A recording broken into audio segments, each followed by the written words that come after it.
ليلة أوروبية تاريخية. ريال مدريد ضد بايرن ميونخ، صراع الكبار على بطاقة التأهل. التشكيلة المتوقعة للفريقين: ريال مدريد 4-3-3. حراسة المرمى تيبو كورتوا. الدفاع إدواردو كامافينجا، أنطونيو روديجر، إيدر ميليتاو، داني كارفخال.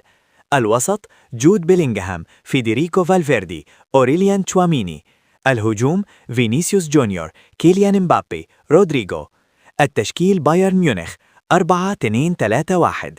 لو بتحب كورة اعمل لايك واشتراك، فعل الجرس. حراسة المرمى مانويل نوير.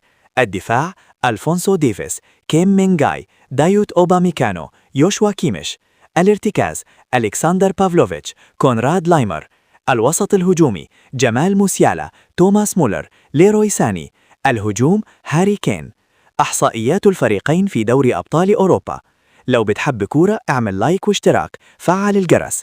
ريال مدريد 15 لقب، الأكثر في التاريخ، متخصص في الريمونتادا واللحظات الحاسمة. بايرن ميونخ 6 ألقاب، فريق هجومي قوي ومنظم تكتيكيا. المواجهات المباشرة: مباريات 29، ريال فاز 13، بايرن فاز 11.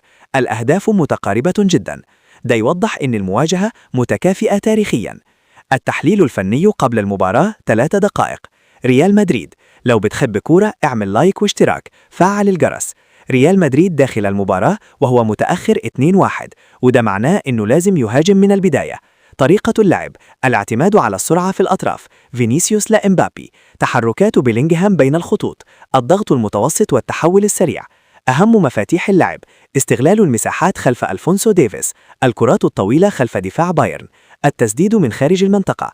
المشكلة: المساحات بين الدفاع والوسط، الضغط العالي بيكشف الفريق.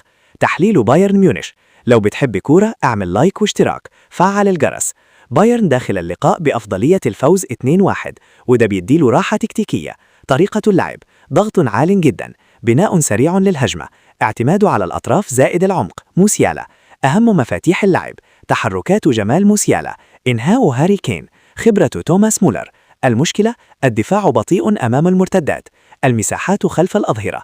الصراع التكتيكي: معركة الوسط، تشوامي زائد فالفيردي ضد كيميش زائد لايمر. اللي حيسيطر هنا هو اللي حيكسب المباراة. سيناريو المباراة: لو ريال مدريد سجل بدري المباراة حتشتعل ويمتلك الأفضلية. لو بايرن ميونخ سجل حيقضي تقريبا على آمال الريال. الخلاصة: ريال مدريد خبرة زائد ريمونتادا، بايرن تنظيم زائد قوة هجومية. المباراة مفتوحة سريعة، حتتحسم بتفصيلة صغيرة. التوقع: أهداف من الطرفين